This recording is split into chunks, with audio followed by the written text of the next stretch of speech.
Hey guys, thank you for tuning into my channel, Relationship Sessions with Sissy. Today we'll be doing a question segment, and that question is, what are some rules and standards that you kind of follow while dating? All right, but before I jump into that question, let me say, I think in my first video I stated that I'll upload a video every other day. Well, guys, that's kind of unrealistic for me. I need to dial that back a bit and maybe produce or upload a video or two a week. All right, so I'll post every other day. I'll do one or two a week. There are kind of deadlines I need to meet and other things that I need to get accomplished in this time. So I just want to make sure I'm realistic with it. So I think one or two videos a week is kind of manageable for me. All right, and if that kind of changes, I'll definitely keep you guys posted and in the loop with that. So I just want to go ahead and throw that out there just in case you were looking for that.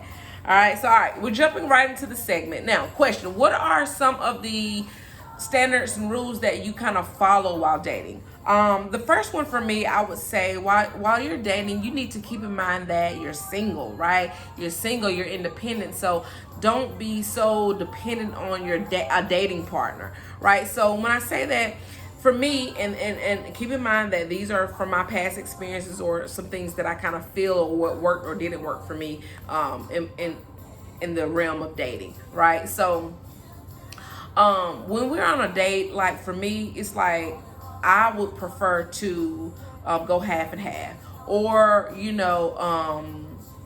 if you're gonna pay for the dinner, let me leave the tip or some sort. Like, I don't want to walk away from that date feeling like I owe you something. Like, I want us to be balanced. I want us to be leveled. I want us to be on the same playing ground, right? I don't want one to outdo the other. Again, the biggest thing for me is I never want anyone to feel like I owe them anything, right? So that's very important to me, and like, don't set your expectations like oh, he has to come pick me up, or he has to open the door. Like, you're dating, right? So you don't even know this person. Like, kind of just be cool. The other thing is making sure that you don't give this a title or a label within the first 2-3 days, right? So don't go posting him on social media like, this is my boo, or this, that, and the third. I mean, that may work for some of y'all, and kudos to that, but in a lot of cases I noticed that it hinders you. When you post a dating partner on social media, I feel like you're setting yourself up for failure, right? Because what if those dates don't transpire to something like a relationship or something of that sort, right? And secondly, I feel like you hinder your chances of other potential dating candidates, right? So when they see that you post a dating partner, they're like, okay, she's in a relationship, there's no need for me to pursue her. So now it's just like you missed out on that potential dating partner, right? So just make sure that you're single, you can still move freely. So don't tie yourself down, or don't label that particular dating or dating partner, or just going on that date a thing, right? You're still single, you're still moving freely, so just be mindful of that.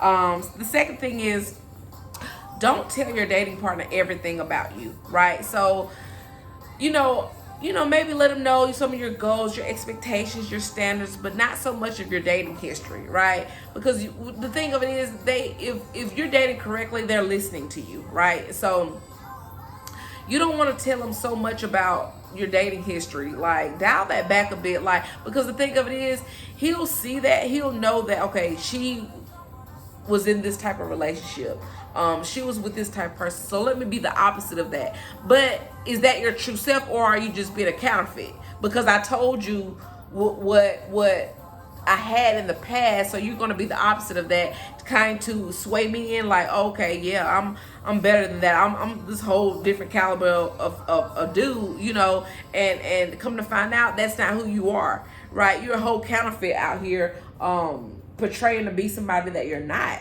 right? So just be mindful of that. But when you don't let them in on all of that, they have no other choice. They don't have anything to feed off of. They can just be them. Now, sometimes they still do what they have to do to sweep you off your feet, and that still is not not who you think that person is. But like when you tell them that they have that, that's ammunition for them. They can use that, right? So just be mindful of that. And keep in mind that when you're dating, the whole point of dating is listening and learning each other, understanding their likes and dislikes, understand if this is something that could potentially be more than just a date or just a dating partner, right? So keep in mind that, dating, you listen, do more listening than speaking, right? Because when you do more of speaking, you don't know what this type of person is, and they don't have to tell you anything. You just, all they know is what you told them. You went so much in your dating history and your past experience and all the stuff that you don't even know anything about them. So just be mindful of that. The next thing is pay attention to how they move, right? So if you're on a date, you don't want them to like just pay attention to how they move. If you're on a date and they're looking at their phone every 2-3 minutes, that's a problem. Because what's more important than us being in this moment, understanding, learning each other, and listening to each other, and you checking your phone every 2-3 minutes? Like, no, like that's a red flag, right? Not only that, pay attention to his communication. Do he text you or do he call you? Right? Texting is fine. I mean, that's fine, right? But in order to truly get to know someone, you have to actually call them on the phone, like, hey, what's going on? How's your day? Or, but when you text that, you risk the chance of waiting 2-3 hours to get a response. And sometimes when the call too, but you don't want that to be, like your response time. Like, what's your response time, right? But when you're on the phone, it's like you're not waiting for a response. You're on the phone, you're communicating back and forth. And furthermore, when you're communicating over the phone, it's like if you ask them a question, they don't take things out of context, and if they do, they can ask you right then, opposed to a text message. You ask him a question, like, I know she didn't do that. Like, he may take that way out of context, and you didn't even mean it like that. But then you have to wait because he's kind of trying to figure out, okay, what am I going to say to that?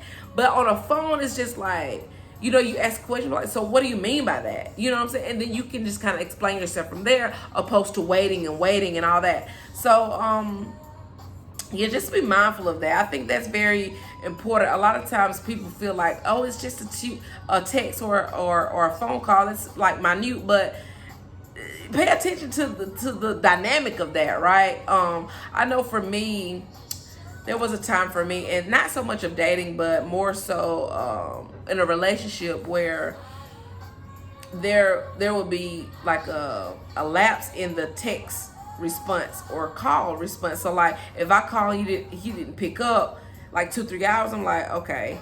But then that got to be where that was a norm, right? So I'm like, okay, wait a minute, what's going on? So now, and this is before I established a relationship with myself, and so I would call or text and I didn't get a response back until like 2-3 hours later, and I'm like, okay, that's not gonna work. So what I did, I put up and I was like, so what's going on? And you got a whole new lady, you know what I'm saying? Like, you got a whole lady, and I'm thinking we in a relationship and you got somebody there. So that's why I say it's important for you to pay attention to that lapse time in communication, because that, don't ignore that do not ignore that. Trust me, do not ignore that.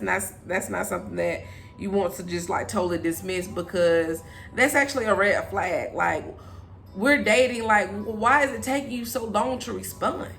That's a problem. Like, either you're not into me or either you're doing something. Either way it goes, none of those are solutions that are successful. You know what I'm saying? So you really want to make sure that you kind of take note of that, right?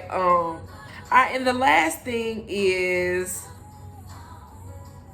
does he protect your peace? Does he protect your peace?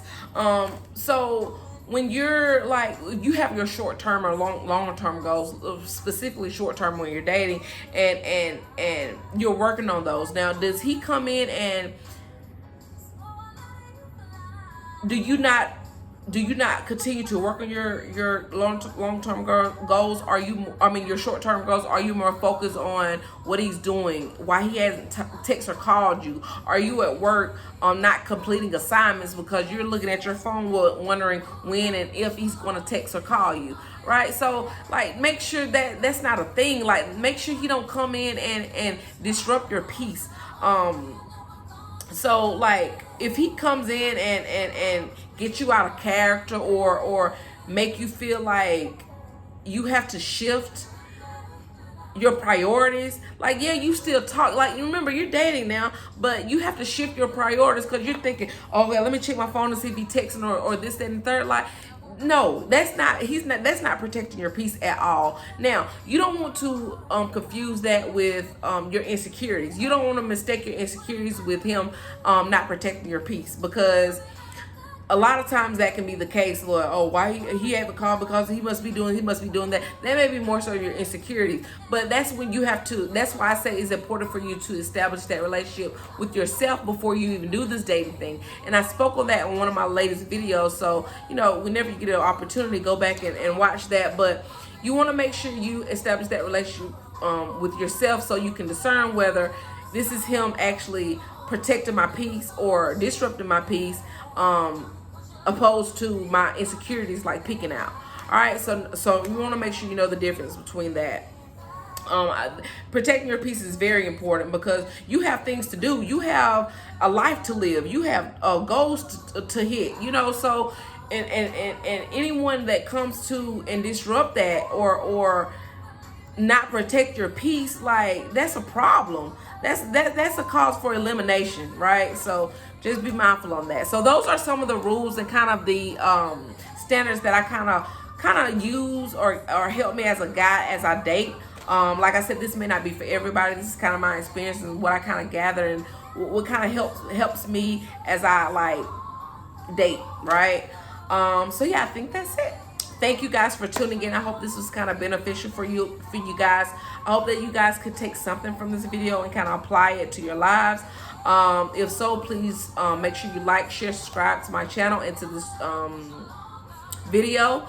Also, make sure you continue to stay tuned in, because I have a special guest coming up. I'm excited to speak with her. She's very awesome, and I think she has some wonderful insight. So make sure you stay tuned.